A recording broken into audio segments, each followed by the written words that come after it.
Điện tử Bảo Tín tự hào là đơn vị hàng đầu trong lĩnh vực sửa chữa các thiết bị điện gia dụng, đặc biệt là nồi chiên không dầu. Với hơn 20 năm kinh nghiệm, chúng tôi cam kết mang đến cho khách hàng những dịch vụ sửa chữa chất lượng cao, nhanh chóng và hiệu quả nhất. Đặc điểm dịch vụ của Điện tử Bảo Tín. 1. Phản hồi nhanh chóng trong 30 phút. Điện tử Bảo Tín hiểu rằng thời gian của khách hàng là quý báu. Vì vậy, chúng tôi cam kết sẽ phản hồi và đến tận nơi để kiểm tra và sửa chữa nồi chiên không dầu trong vòng 30 phút sau khi nhận được yêu cầu. 2. Đảm bảo hài lòng hoàn tiền. Chúng tôi tự tin vào chất lượng dịch vụ của mình đến mức cam kết hoàn tiền 100% nếu khách hàng không hài lòng với kết quả sửa chữa. Đây là cam kết mà không phải đơn vị nào cũng dám đưa ra. 3. Bảo hành 1 năm. Điện tử Bảo Tín mang đến sự an tâm tuyệt đối cho khách hàng với chế độ bảo hành lên đến 1 năm cho tất cả các sản phẩm đã được sửa chữa. Chúng tôi đảm bảo rằng nồi chiên không dầu của bạn sẽ hoạt động tốt trong thời gian dài. Vì sao nên chọn Điện tử Bảo Tín? Kinh nghiệm lâu năm. Với hơn 20 năm kinh nghiệm, đội ngũ kỹ thuật viên của Điện tử Bảo Tín đã giải quyết mọi vấn đề liên quan đến nồi chiên không dầu.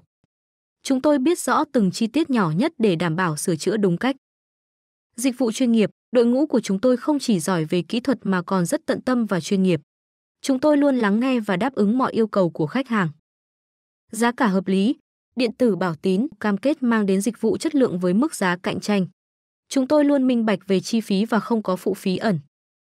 Nếu bạn đang gặp vấn đề với nồi chiên không dầu, đừng ngần ngại liên hệ với Điện tử Bảo Tín. Chúng tôi luôn sẵn sàng mang đến cho bạn dịch vụ sửa chữa tốt nhất với các cam kết vượt trội. Hãy để Điện tử Bảo Tín đồng hành cùng bạn. Liên hệ ngay với chúng tôi hotline 0904 027 702 để trải nghiệm dịch vụ sửa nồi chiên không dầu chất lượng cao tại Điện tử Bảo Tín. Xin bày tỏ lòng biết ơn sâu sắc tới tất cả quý khách hàng đã và đang tin tưởng sử dụng dịch vụ sửa nồi chiên không dầu của chúng tôi. Chính sự tin tưởng và ủng hộ của quý khách là nguồn động viên quý báu giúp chúng tôi không ngừng nỗ lực để mang đến những dịch vụ hoàn hảo nhất.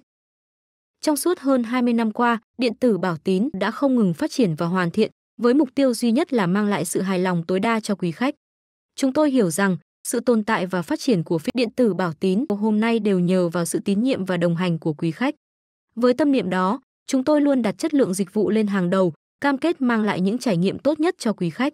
Điện tử Bảo Tín tự hào với đội ngũ kỹ thuật viên giàu kinh nghiệm, tay nghề cao và luôn sẵn sàng đáp ứng mọi nhu cầu của quý khách. Chúng tôi không chỉ sửa chữa nồi chiên không dầu một cách nhanh chóng và hiệu quả, mà còn đảm bảo sự bền bỉ và an toàn trong suốt quá trình sử dụng. Đặc biệt, với cam kết phản hồi trong vòng 30 phút, bảo hành 1 năm và chính sách hoàn tiền nếu không hài lòng, chúng tôi hy vọng sẽ mang lại sự an tâm tuyệt đối cho quý khách. Một lần nữa, chúng tôi xin trân trọng cảm ơn quý khách đã tin tưởng và lựa chọn Điện tử Bảo Tín. Sự hài lòng của quý khách chính là thành công lớn nhất của chúng tôi. Rất mong được tiếp tục phục vụ và nhận được sự ủng hộ từ quý khách trong tương lai. Hãy tiếp tục đồng hành cùng Điện tử Bảo Tín để chúng tôi có cơ hội phục vụ quý khách ngày càng tốt hơn. Chúng tôi cam kết sẽ không ngừng cải tiến và nâng cao chất lượng dịch vụ, mang lại cho quý khách những trải nghiệm tuyệt vời nhất. Trân trọng cảm ơn quý khách.